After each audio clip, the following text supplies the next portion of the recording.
हाय दोस्तों, इस वीडियो में बात करने वाला हूँ ऐसे मेडिकल उपकरण जो कि आप अपने घर पे यूज कर सकते हैं और पेशेंट की कंडीशन जान सकते हैं।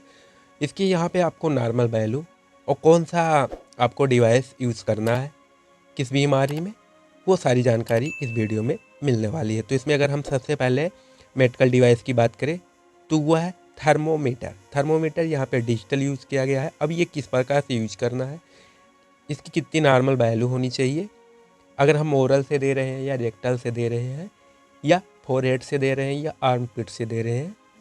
तो इसमें अगर हम सबसे पहले बात करें किस प्रकार से यूज़ करना है आपको, तो यहाँ पे आप देख सकते हैं अगर हमें ओरल रूट से देना है कुछ इस प्रकार से, तो आपकी वहाँ पे सेल्सियस में जो नॉर्मल वैल्यू चाहिए वो चाहिए 36.4 से लेकर 37.2 तक। अगर इसके फारेनहाइट की बात करें तो 97.6 से लेकर 99.6 फारेनहाइट जो होता है ये ओरल रूट से नॉर्मल माना जाता है। अगर ईयर में हम इसका यूज कर रहे हैं तो यहाँ पे जो इसकी नॉर्मल वैल्यू होती है वो 35.9 से लेकर 37.6 सेल्सियस में नॉर्मल वैल्यू होती है। 96.6 से लेकर 6 से 99.7 फारेनहाइट तक ये इसकी नॉर्मल वैल्यू होती है ईयर के द्वारा। आर्मपिट की बात करें यानी भुजाओं में, तो इसकी जो नॉर्मल वैल्यू होती है वो 35.2 से लेकर 36.9 सेल्सियस में ये नॉर्मल वैल्यू मानी जाती है। अगर हम फारेनहाइट की बात करें तो 95 से लेकर 98.4 फारेनहाइट इसकी नॉर्मल वैल्यू होती है। रेक्टल रूट की बात करें तो रेक्टल रूट में क्या होता है, हमेशा 1 डिग्री टेम्परेचर जो होता है वो ज़्यादा होता है।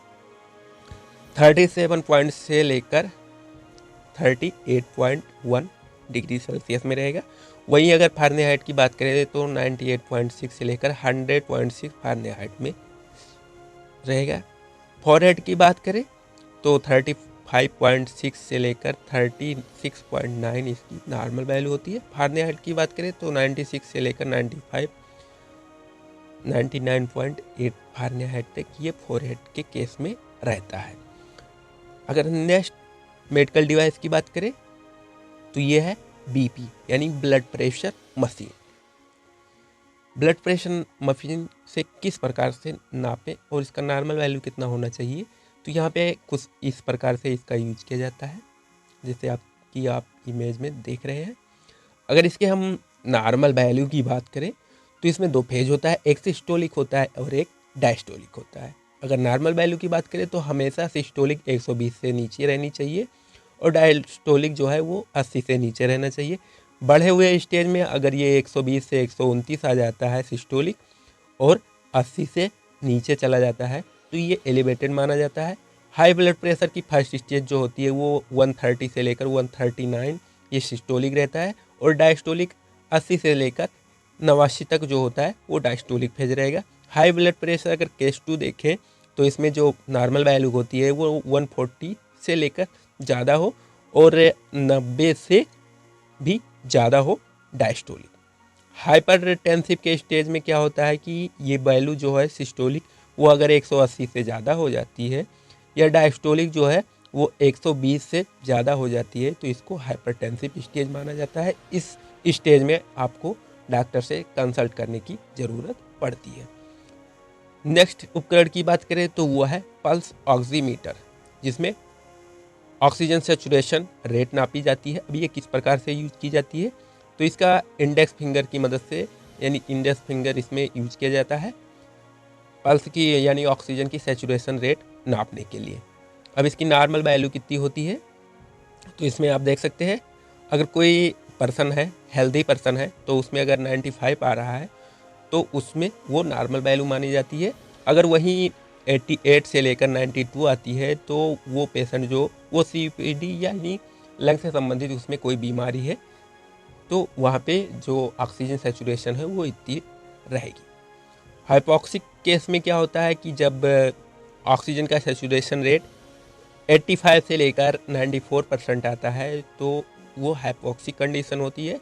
इसमें जो पेशेंट होता है उसमें COPD की शिकायत रहती है। अगर सीवरली हाइपोक्सिक की बात करें तो इसमें 85 से अगर लेस है यानी कम रहता है तो उसे ऑक्सीजन की ज़रूरत है। नेक्स्ट की बात करें तो नेक्स्ट हमारा है नेबुलाइज़र। नेबुलाइज़र यानी जिसको लिक्विड नेबुलाइज़र भी कहा जाता है। किस प्रकार से यूज करना है तो यहाँ पे आप देख सकते हैं इसका यूज किस प्रकार से किया जाता है। तो कुछ ऐसे इसका यूज किया जाता है। नेक्स्ट की बात करें तो है ग्लूकोमीटर।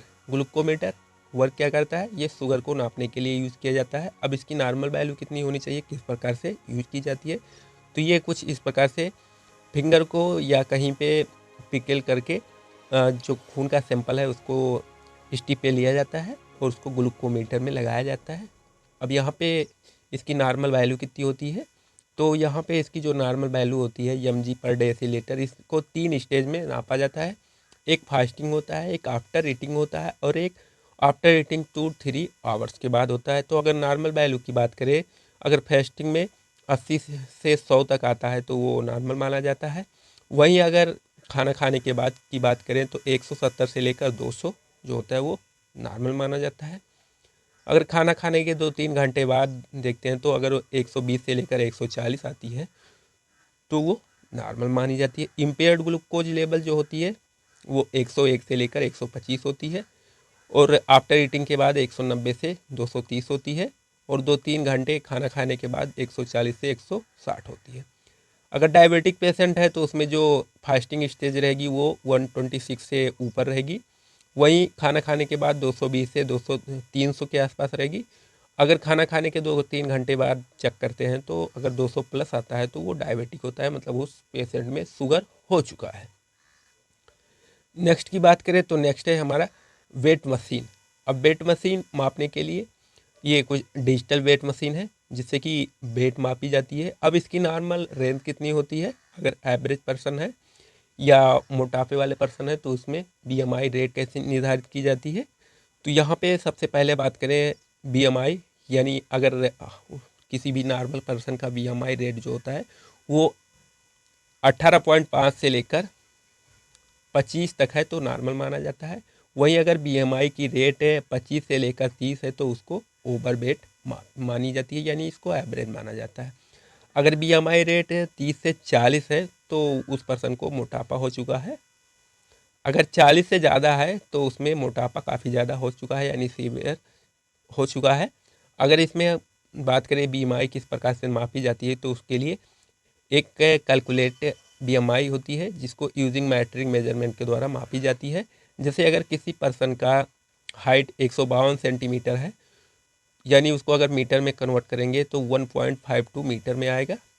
अगर इसको हो स्क्वायर ऑफ हाइट, यानी अगर हाइट को हम स्क्वायर कर देंगे तो 2.31 मीटर का स्क्वायर आ जाएगा। अगर उस पर्सन का वेट 60 किलोग्राम है तो कुछ इस प्रकार से ये फार्मूला होता है BMI = वेट अपॉन हाइट का स्क्वायर। जब ये फार्मूला हम यूज़ करेंगे तो अगर BMI उसकी इतनी आ रही है तो यानी वो पर्सन नॉर्मल यानी एवरेज दोनों कंडीशन रहेगी। तो इस प्रकार से कुछ वेट मशीन मापी जाती है। ये सारे उपकरण जो कि आप घर पे यूज कर सकते हैं और यहाँ पे सारी जानकारी हमने आपको बता दी है कि उसका नॉर्मल रेंज कितना होता है, किस प्रकार से यूज करना है। अगर दोस्तों ये वीडियो अच्छी लगी हो तो हमारे चैनल को सब्सक्राइब जरूर कर लीजिए और हमारे वीडियो को लाइक कर लीजिए। थैंक यू दोस्तों।